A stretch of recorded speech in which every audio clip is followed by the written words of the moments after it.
Welcome to this video on the announcement of the accelerated rollout of Universal Credit. Universal Credit has been gradually rolled out into the northwest of the country. I am going to show you a video on Universal Credit and how it will roll out on your phone and how it has been IT rolled out. It doesn't just affect job seekers, it also affects working families' tax credits. It runs 6 benefits into one, and it is rolled out to the job centres. So you could be in work and be making contact with a job centre in relation to Universal Credit as it replaces your tax credits. So you can actually see it on the phone here. I'm going to roll this video back so that you can just pick up the information from it.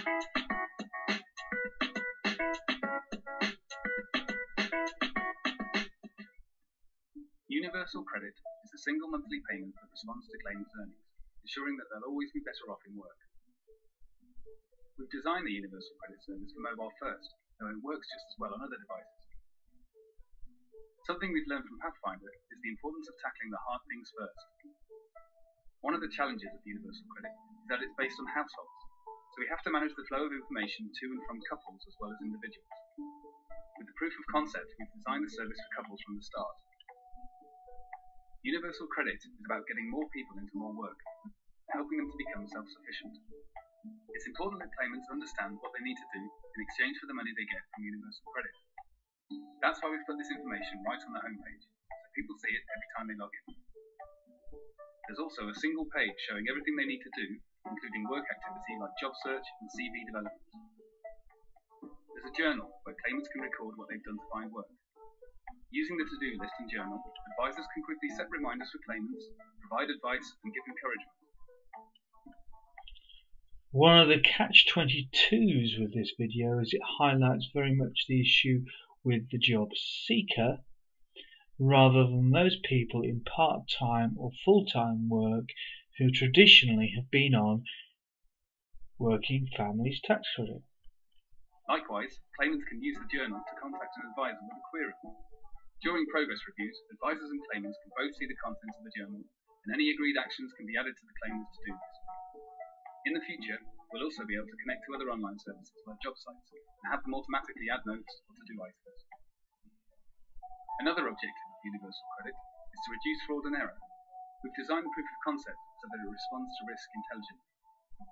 For example, if a claimant is rated as higher risk, when they submit their housing costs, it triggers an action for an agent to check the costs with the claimant's landlord. If that fails, this is connected to the housing benefit cap.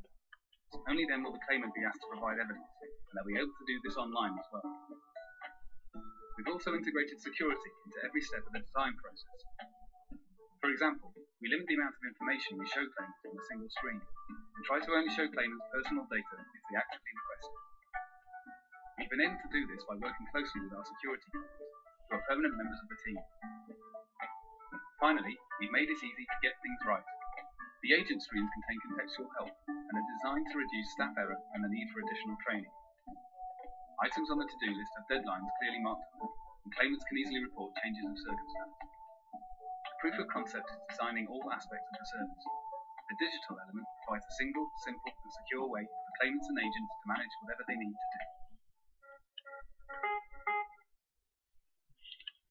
Moving on from that, also is available is a Universal Credit Claim Journey.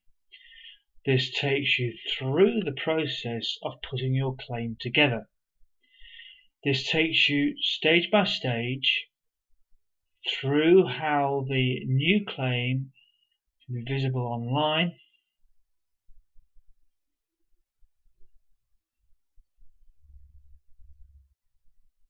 points out that the payment will be made on a monthly basis and will be flexible. That means if your money's going up and down, it's going to have to keep up to date with where this is going.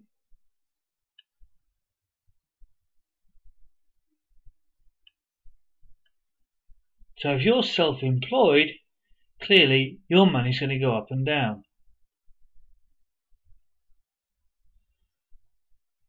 We also note it talks about job search. There is an 0345 number, limited to 8 in the morning till 6 in the evening. Now the job centre, if you go to the average job centre, it actually opens at 9. But it's only available Monday to Friday.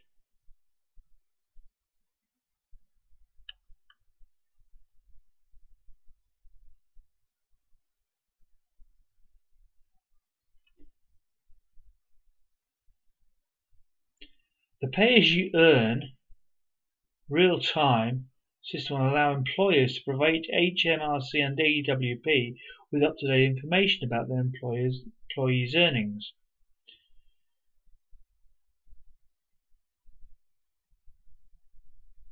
Now, it hasn't explained what happens if they're not on the real-time system.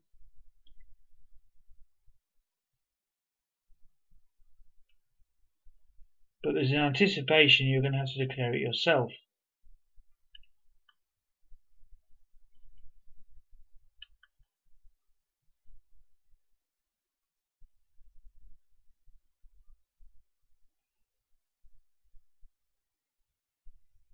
So there's quite a lot of information there to take on board.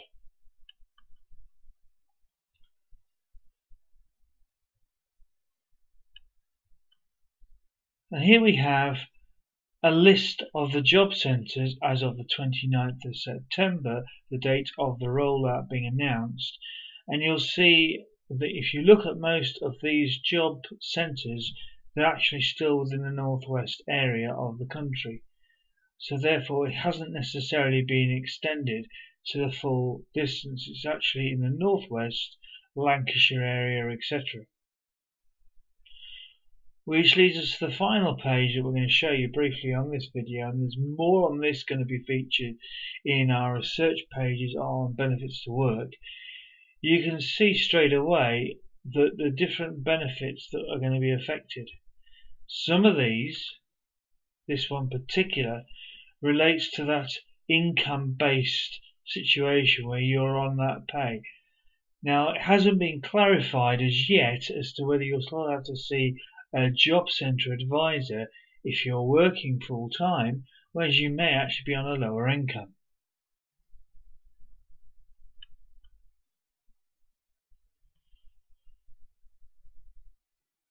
We can note that the 70% of universal credit take-ups have been but with men, and 60% of them were under 25s, therefore probably putting them into the 18 to 24 bracket. Highlighting this, the 18 to 24 bracket puts us into the NEAT bracket as well for job seekers.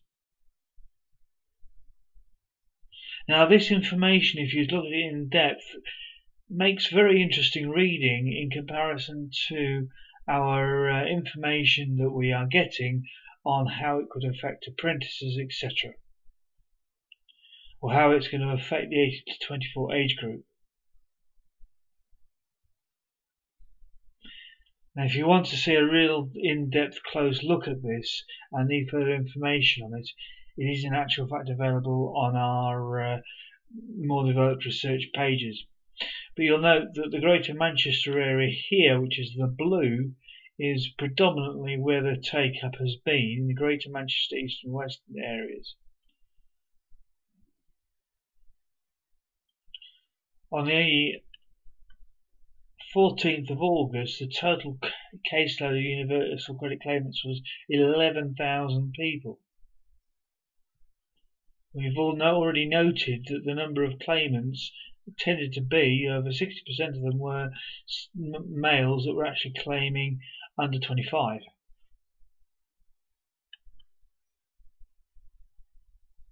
And here we have further information.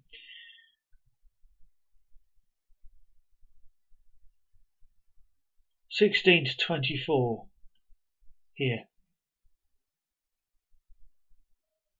Majority of them were male.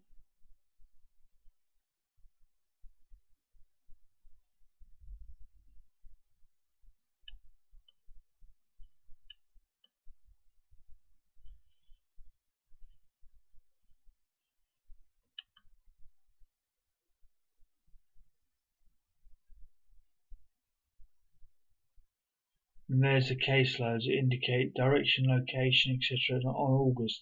This is literally just over a month ago,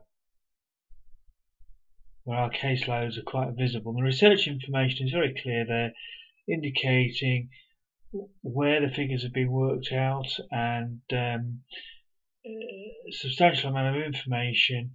If you want further information from this, make contact with us at Benefits to Work so that we can explain to you how this could affect you if you're a job seeker or just wanting more information. So I'd like to take the time to just thank you very much for watching the video.